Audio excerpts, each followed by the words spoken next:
According to evolutionary psychology and anthropology, the main reason we humans evolved language, the ability to talk about stuff that's inside our head and listen to the words that other people are saying and conjure up ideas inside of our head based on the words they're saying. The reason we evolved this instinct was to persuade others, to assert our intention out into the world and to get other people to go along with our ideas, or to put it another way, to take whatever they're thinking about and take control of the focus of their brain using our language. And once we take control of the focus of somebody else's brain, we can control their actions. This is why we evolved language.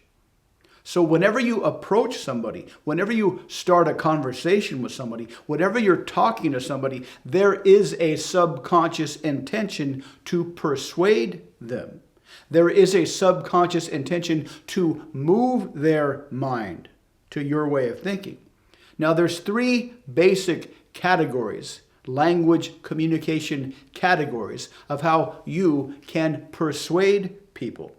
The most common is to use logic and rational sounding reasons, which is a very low probability attempt unless you know a great deal about the other person, unless you know a great deal about their desires and their inhibitions and their internal fears and anxieties regarding whatever action you'd like them to take.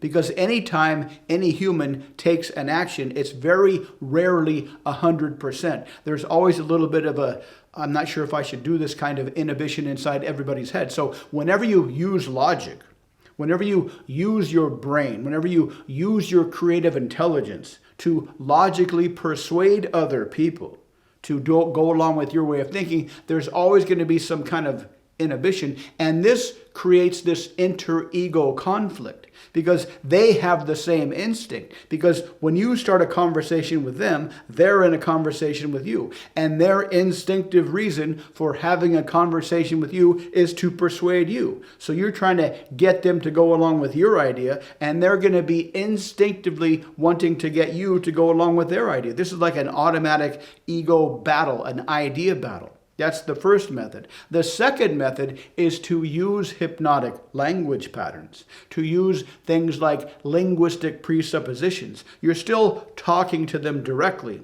but your language is kind of hard to grab a hold of, and inside your language, hidden inside the structure of your sentences, are the ideas that will hopefully get inside their brain unnoticed, and they will kind of percolate up inside their brain, and they will unconsciously come to the conclusion that you would like them to come to. This is much more effective than the direct logic approach, but they still will have this feeling that you are trying to get them to do something, and it will create this kind of ego defense mechanism, or this ego battle or an idea battle. It's still more effective than logic, but it's still not quite as effective as it could be. The third way to persuade people is to tell stories.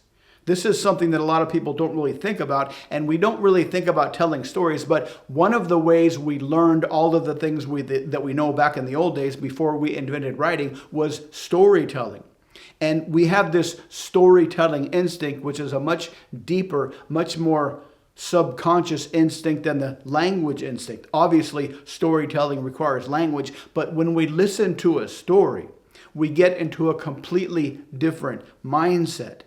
Our ego defense mechanism is shut off. Our conscious critic is shut off because storytelling was a very, very important part of ancient human life. Everything we knew about the world came from stories. Stories were natural teaching methods because they bypassed the conscious critic. We would follow along with characters in the story and have this kind of subconscious resonance with the characters in the story, and we would later remember kind of as if we were in the story, and we project ourselves in the story. Whereas if you're having a conversation with someone, a non-story conversation, there's going to be this defense mechanism. But when we listen to a story, not only are our defense mechanisms turned off, but we actively imagine that we're inside the story. So if you tell a story and you structure the story correctly to move them through the ideas that you'd like to move them through, to come to the conclusion that you'd like them to come to, storytelling is a very, very effective way to persuade people on a very, very deep level. And becoming a proficient storyteller will also make you very, very socially charismatic. So telling stories is something that you absolutely should practice. Telling stories, being able to tell a good story, is something that will give you a lot of social credibility, a lot of social charisma, and you could subconsciously get people to do whatever you want. And they will always believe it is their idea, because when they're listening to you tell a story, they'll be following along inside their own mind subconsciously, and they will project themselves into your story. And whatever your characters do, they will want to do the same thing. So think of what you'd like your targets to do.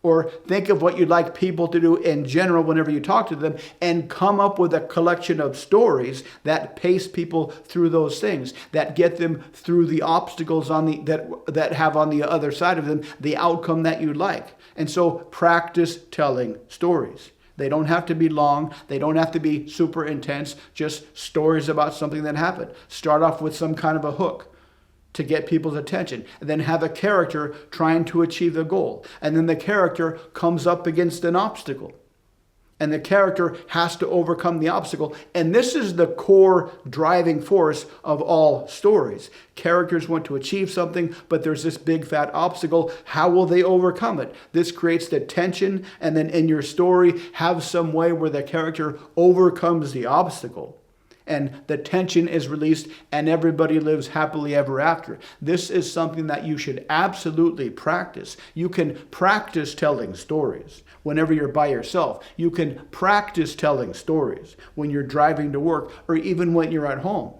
Storytelling is a wonderful communication skill. And when you practice storytelling, when you practice the art of storytelling and practice the ability to take all of your hypnotic language skills and put them inside the stories, you can be extremely persuasive.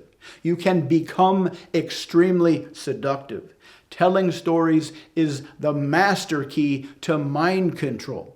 If you'd like to learn more, check out the links below. Thanks for watching, and I'll see you next time.